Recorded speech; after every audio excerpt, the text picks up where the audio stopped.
Sevgili seyirciler, hepinize merhabalar. Ben Çiğcan Gündüz. Bugün de sizlerle beraber Hakkari tanıtması üzerine kentimizi tanıtmaya devam ediyoruz.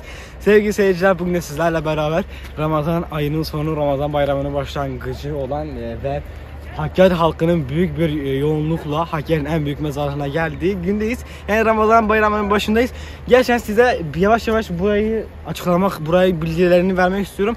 Sevgili seyirciler, Hakkari toplam 15 mahallede 27 mezarlık bulunmaktadır. Evet, tarih açısından zenginliği bakımından Gumbeta Sol mezarlığı daha da tarih açısından zengin bir mezarlıkken köyler boşaltıldığında, yani 1990'lı yıllarda köyler boşaltıldığında burası daha büyük bir kapsama alanı olduğundan dolayı daha fazla defin işlemi burada gerçekleştirdi. Yani diyebiliriz ki şu anda Hakkari'nin en büyük ölülerimizin bulunduğu, rahmet eden abilerimiz, arkadaşlarımızın bulunduğu en büyük mezarlık. Bu mezarlık Sarısı olan mezarlığı en yeni mezarlık da olma özelliğini taşıyor. Dediğim gibi 1900'lü yıllarda köyler boşaltıldıktan sonra buraya daha fazla insan defnedilmeye başlandı ve o gün bugündür daha fazla bir defin işlemleri gerçekleştiriliyor ve gerçekten güzel bir ortam burada bugün oluşmakta. Dediğim gibi çok neşeli insanlar görüyoruz burada. Çocukların neşesini görüyoruz. İçini hüzün kaplayanlar var çünkü ölüm hepimizin kaçınılmaz sonu ve içini hüzün kaplamasına rağmen bayramın coşkusu, bayramın neşesi o insanların gözünde de, o insanların kalbinde de hissediyoruz. Çünkü siz arkada görüyorsunuz yavaş yavaş halkta saat 6-6:30 suları halk yavaş yavaş buraya gelenler var, gidenler var. Sabah bayram namazından sonra da gelenler olduğu için gidenler de o haliyle oradan ve şu anda gerçekten siz de görmüş olduğunuz üzere çok güzel görüntülere şahitlik ediyoruz. Neden? Her açıya baktığımızda, her yere baktığımızda daha güzel bir anlam kazanabiliyoruz kendimize.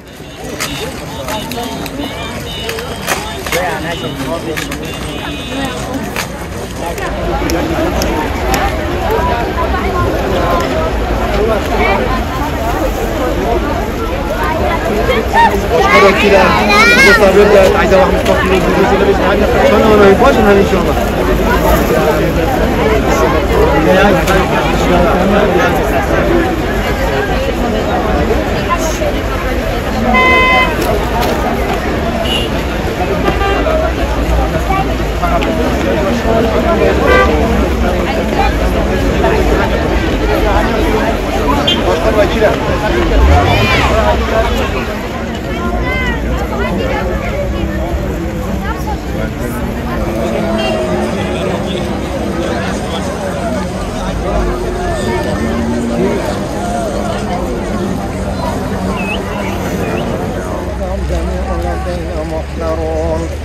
اليوم لا تظلم نفس شيئا ولا تجزون إلا ما كنتم تعملون إن أصحاب الجنات اليوم في شغل فاكهون.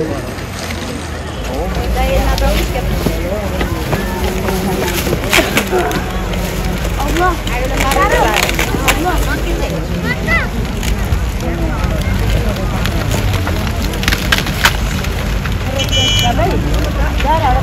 Ya benim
Sevgili seyirciler, az önce dediğim gibi biz yavaş yavaş buradaki videomuzun sonuna geliyoruz. Neden? Çünkü bizim de bir Fatiha okumak boynumuzun borcu.